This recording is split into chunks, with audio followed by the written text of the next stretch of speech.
I want to see if we can look at two different pictures and talk about them a little bit. Thumbs up if you think we can talk about two different pictures. I'm going to see if I can connect and get the first one on the screen for us. Ones that you might see around our state. What state do we live in? Thank you. What state do we live in? Do you know? Manhattan.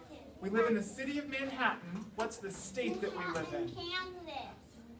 Kansas. Very good. So today, I thought it would be really neat if we could talk about some pictures from around the state of Kansas. And the first one's on the screen. I don't want you to say anything, but I want you to look with your eyes and see if you can tell me what's going on in this picture. Tell me something that you notice. What's going on? There's a statue. You notice a statue. What do you see that makes you think that that's a statue? He has a hat on. Ooh, you notice something on top of his head, don't you? Very And there's nice. a bow and arrow. What do you see? I see a bow and arrow. You're noticing that there's this bow, this arched bow, and then there's an arrow that's in the bow. What's going on in this picture? He has some shoes. You're noticing, can I click this so that it's not on? So now let's try to do what he's doing with our arms too. Can you notice? Do you remember the Olympic guy, Usain Bolt? That's kind of the motion that he made. So just like you're shooting, and then notice one hand is kind of like with two fingers, and then one is kind of a fist out here.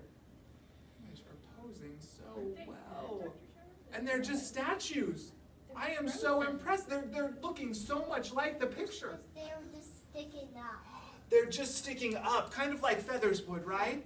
And can I try to count? Will you count with me? Let's see how many feathers we might summarize and tell us some things. Will you go for 3 or 4 sentences? How much do you think? We might try two. 2, perfect. That Probably sounds 2. great. So boys and girls, think about what we talked about with our Native American statue. Think about how Dr. Shiver says you're making connections, like pictures you've seen before, books, magazines, movies.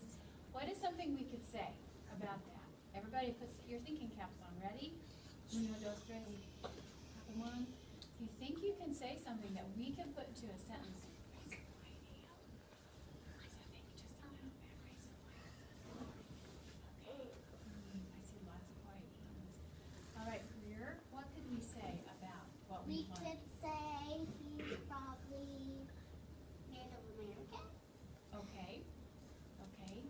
What do we call? Could we say another word for he? Because what is that? It's called a what? A statue. Okay. We could say the. That's a slight word The we've been boy working on. could be The. a Native American. What do we need between our words? A what? Finger Space. The. This is a new word for us.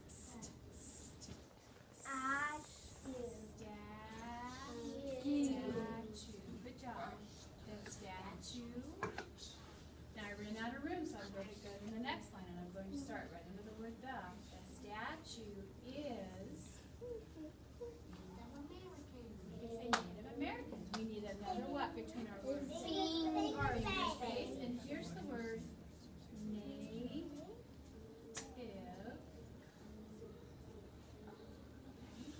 Get a finger space.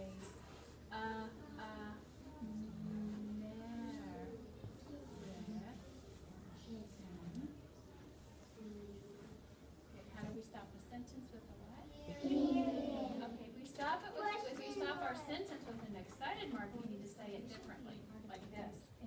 He has a bow and arrow. That's an excited mark. So if we did that, we'd have what kind of punctuation to stop this sentence? A period, and the second sentence would be stopped by an excited mark we call in kindergarten. Some people say exclamation. We say excited mark. Okay, we have 2 sentences. Let's read them together, and then we can practice writing them on a piece of scrap paper. Ready, everybody?